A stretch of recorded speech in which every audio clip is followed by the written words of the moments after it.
Fikir versəniz, əziz qardaşlar, Allah subhanahu və teala Qədr surəsində deyir: "Və mə ədrakə mə leylətul qadr." Sən nə bilirsən, Qədr gecəsi nədir? Bu, Qur'anın üslubudur.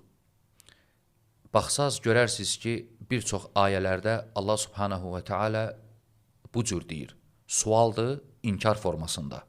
Və mə ədrakə mə leylətul qadr. Sən nə bilirsən, Qədr gecəsi nədir? Məsələn, digər ayələrdə və mə ədrakə mə siccin. Sən nə bilirsən, siccin nədir? Və mə ədrakə məl qariə.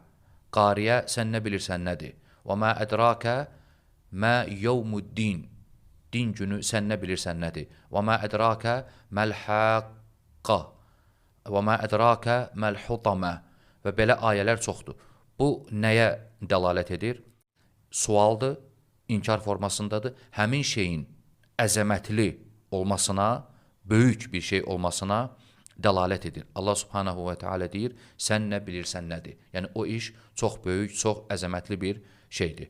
Burada da fikir versəniz, Allah subhanahu və teala buyurur, وَمَا أَدْرَاكَ مَا لَيْلَةُ الْقَدْرِ وَمَا أَدْرَاكَ مَا لَيْلَةُ الْقَدْرِ. Sən nə bilirsən, Qədr gecəsi nədir?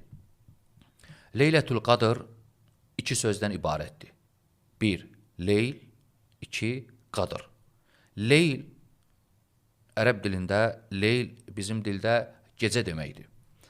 Necə bilirsiniz, gecə məğrib namazından sonra başlayır, ta fəcr namazına qədər davam edir. Deməli, məğrib namazından sonra fəcr namazına qədər olan vaxt leyl adlanır. Və bütün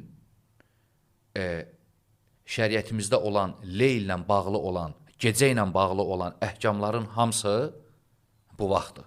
Məsələn, Rəbbin dünya səmasına enməsi, gecə, həmin bu vaxta aiddir. Yaxud məsələn, Ramazan ayının orucu üçün niyyət gecə edilir.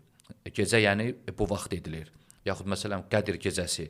Gecə şəriətin əhkamlarında nə qədər gecə varsa, gecə hamısı bu vaxta daxildir. Məğrib namazından sonra, günəş batandan sonra başlayır, fəcr namazına qədər davam edir, gecədir. Bu, birinci sözdür, leyl. O ki, qaldı ikinci sözə, qadr sözünə, Leylətul Qadr. Qadr, ərəb dilində bir neçə mənada itlaq edilir. Bir neçə mənası var. Məsələn, şərəf və əzəmət mənasındadır.